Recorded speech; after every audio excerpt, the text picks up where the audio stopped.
ओला dock YouTube channel को subscribe करें और बेल आइकॉन को दबाना मत भूलें। जी अस्सलाम वालेकुम, मेरा नाम डॉक्टर नाइला है। मैं कंसल्टेंट गायनेकोलॉजिस्ट और इनफर्टिलिटी स्पेशलिस्ट हूँ और इसके अलावा मैं लेप्रोस्कोपिक सर्जरीज़ करती हूँ। मैं फ़ेलो हूँ college of physician and surgeons Pakistan की। इसके अलावा मैं मेंबर हूँ सोसाइटी ऑफ गायनियोप्स की और इसके अलावा मेरे पास फ़ॉरेन डिप्लोमास हैं लेप्रोस्कोपी के। जी, आज हमने जिस टॉपिक के ऊपर बात करनी है वो है how to prevent the pregnancy और फैमिली प्लानिंग के मेथड्स। दोनों ये टर्म्स यूज़ होती हैं। पाकिस्तान के टॉप डॉक्टर्स के साथ अपॉइंटमेंट बुक करें, वो भी पेशेंट फीडबैक देखते हुए। लाखों लोगों की तरह पाकिस्तान के सबसे बड़े डॉक्टर नेटवर्क का फायदा उठाएं और आज ही ओला डॉक ऐप डाउनलोड करें। ओला डॉक, डॉक्टर का अपॉइंटमेंट आसानी से। तो जब भी हमारे पास कोई पेशेंट हमारे क्लिनिक में आता है तो उसको हम एक कस्टमाइज़ तरीका बताते हैं कि आपने कौन सा तरीका यूज़ करना है। तो इसके लिए जो है वो डिफरेंट होता है। कोई पेशेंट होते हैं जो कहते हैं कि जी अभी हम 1 ईयर का ब्रेक लेना चाहते हैं, कुछ पेशेंट कहते हैं जी हम 3 ईयर का ब्रेक लेना चाहते हैं और कुछ पेशेंट कहते हैं जी हमारे पास हमारी फैमिली अब कंप्लीट हो गई है और we want no more child. तो हमें उसके लिए डिफरेंट मेथड हैं जो कि यूज़ होते हैं।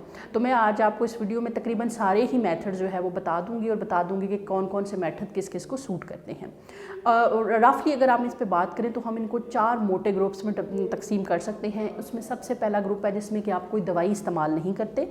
दूसरा ग्रुप है जिसको हम मेडिकल मेथड कहते हैं। उसमें क्या होता है कि कोई आप गोली या इंजेक्शन आपको लगवाना पड़ता है। तीसरा मेथड ये है कि उसमें हल्का फुल्का सा इन्वेसिव प्रोसीजर है कि आपको क्लिनिक में आपको ट्यूब रखनी या कुछ इस तरह से होगा, तो वो वाला मेथड होता है। और तीसरा होता है जिसके अंदर हम क्या करते हैं, परमानेंटली जो है वो सर्जरी के ज़रिए से बच्चे बंद कर देते हैं। ये मोस्टली परमानेंट होता है और इसके रिवर्सल के चांसेस काफ़ी कम होते हैं। तो आइए अब हम इनकी एक एक करके डिटेल देख लेते हैं। सबसे पहले है कि non medical method. Non medical method में जो सबसे ज़्यादातर 3 चीज़ें हैं जो नॉन मेडिकल मैसेज आ जाती हैं। उसमें ये होता है कि आप फर्टिलिटी विंडो का अगर आपको पता है तो आप फर्टिलिटी विंडोज़ के अंदर जो है वो इंटरकोर्स ना करें। The second one is that coitus interrupted. उसमें क्या होता है कि हस्बैंड फीमेल की वजाइना के अंदर डिस्चार्ज नहीं होता, आउटसाइड द वजाइना डिस्चार्ज होता है, जिसकी वजह से क्या होता है कि लिमिटेड अमाउंट में जो स्पर्म्स होते हैं वो रह जाते हैं और प्रेगनेंसी के चांसेस कम हो जाते हैं। और इसी तरह से जो है वो कॉन्डम्स का भी एक तरीका होता है जिसमें क्या होता है फीमेल या मेल कॉन्डम यूज़ होता है और उसमें क्या होता है कि स्पर्म्स जो होते हैं वो एग तक नहीं जा पाते। ये तीनों मेथड जो हैं वो नेचुरल मेथड कहलाते हैं, लेकिन इनके अंदर जो है वो 5 to 10% चांस उस सूरत में है अगर आप इसको प्रॉपरली यूज़ ना करें, क्योंकि इनके हर एक के जो है वो कुछ प्रॉपर यूज़ करने के जो है वो हैं। फॉर एग्जांपल अगर मैं फर्टिलिटी विंडो की बात करती हूँ तो अगर आपने जी 8th day of menstrual cycle पे अगर आपने इंटरकोर्स किया तो हो सकता है इस दफ़ा ओव्यूलेशन जल्दी हो जाए, क्योंकि बहुत कम है चांसेस है लेकिन चांस है। इसी तरह से कॉन्डम्स के अंदर रप्चर होने का चांस होता है। क्वाइटस इंटरप्टस के अंदर जो है वो मेल पार्टनर का बहुत ज़्यादा कोऑपरेटिव होना ज़रूरी होता है।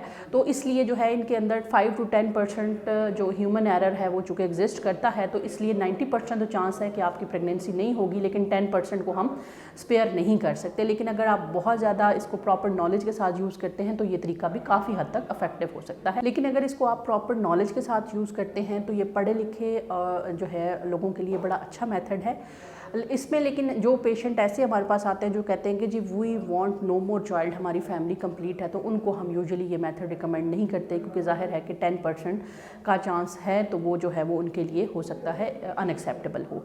इसी तरह से दूसरा तरीका क्या है कि कुछ अद्वियात का इस्तेमाल होता है जिसमें कि आपको डेली बेसिस पे एक गोली खानी पड़ती है और उसमें हम पेशेंट को कहते हैं कि आपने जो मेडिसिन का टाइम है वो फ़िक्स रखना है।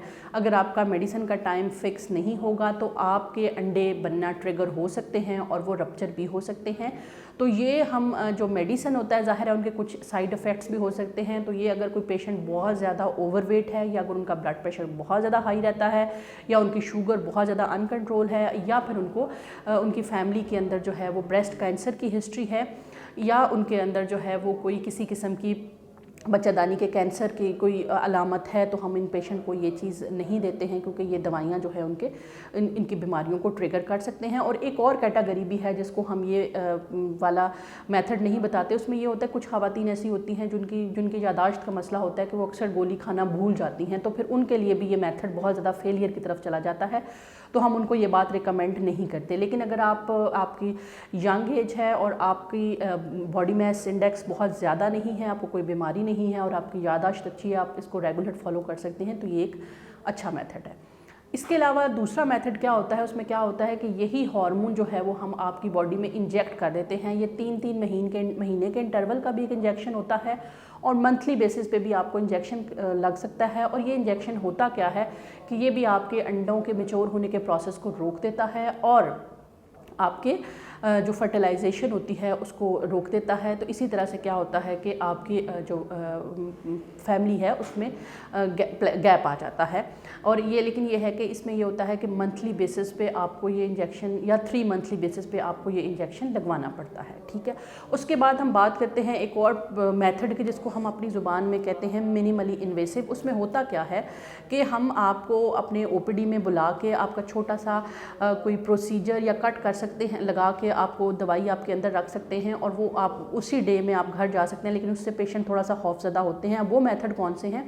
उनमें एक मेथड होता है इम्प्लांट मेथड। इम्प्लांट मेथड में क्या होता है कि इम्प्लानॉन या जो है इसके नाम की कुछ ऐसे कैप्सूल टाइप आते हैं जो कि क्या होता है कि जिल्द के नीचे रखे जाते हैं। वो होता क्या है कि जो आपका नॉन डोमिनेंट आर्म होता है, यानी लेफ़्ट साइड, फॉर एग्जांपल अगर आपका राइट साइड डोमिनेंट आर्म है तो हम लेफ़्ट साइड जो कि कंपैरेटिवली कम यूज़ होता है, हम उसमें क्या करते हैं, छोटा सा एक कट लगाते हैं और उसके अंदर वो कैप्सूल रख देते हैं और वो 3 इयर्स तक क्या होता है वो इसी फ्रीक्वेंसी के साथ आपकी अंदर जो है वो मेडिसिन स्क्रीट करता रहता है, खारिज करता रहता है, जिससे कि आपको हमल नहीं होता। ये 3 साल का कैप्सूल भी है और अभी रिसेंटली जो है वो 5 ईयर का जो कैप्सूल है वो भी आ गया है, वो भी आपके जल्द के नीचे रखा जाता है। और इसमें वो सारी चीज़ें हम रूल आउट कर लेते हैं क्योंकि इस जो कैप्सूल होता है इसके अंदर भी हार्मोन होते हैं। और अगर आपको बहुत ज़्यादा जो है वो ब्लड प्रेशर, शुगर, बहुत वज़न ज़्यादा है, ब्रेस्ट कैंसर की हिस्ट्री है, तो हम रिकमेंड करते हैं कि कोई आप और तरीका इस्तेमाल करें, या फिर अगर आप ये तरीका इस्तेमाल कर रहे हैं तो आप 6 मंथली जो है वो फॉलोअप पे रहें। इसके अलावा एक और चीज़ ये है कि इसमें यूट्रस के अंदर, बच्चादानी के अंदर जो है वो कॉपर टी के नाम से एक कॉइल आती है, या तो वो रख ली जाए या मायरीना के नाम से एक कॉइल आती है वो रख ली जाए। ये दोनों क्या करती हैं कि ये यूट्रस की अंदरूनी लहर जहाँ पे बच्चे की इम्प्लांटेशन होनी होती है उसको क्या करती हैं, बहुत ज़्यादा थिन आउट कर देती हैं, तो बच्चे की इम्प्लांटेशन हो ही नहीं सकती। और इसी तरह से जो मायरीना कॉइल है वो क्या करती है कि सिर्फ बच्चादानी की हद तक हार्मोन रिलीज़ करती है, जिसकी वजह से अक्सर लोग जो कि दवाई खा रहे होते हैं या जो इम्प्लांट उनकी बॉडी में है उनके साइड इफ़ेक्ट्स, क्योंकि जो इंजेक्शन है, गोली है, जो इम्प्लानॉन है, वो सबसे पहले जब भी हार्मोन को खारिज करता है तो सबसे पहले वो ब्लड के अंदर आता है, तो तब जाके वो बच्चादानी तक पहुंचता है। तो जहाँ पे उसके इफ़ेक्ट्स आएंगे वहाँ पे साइड इफ़ेक्ट्स भी आएंगे।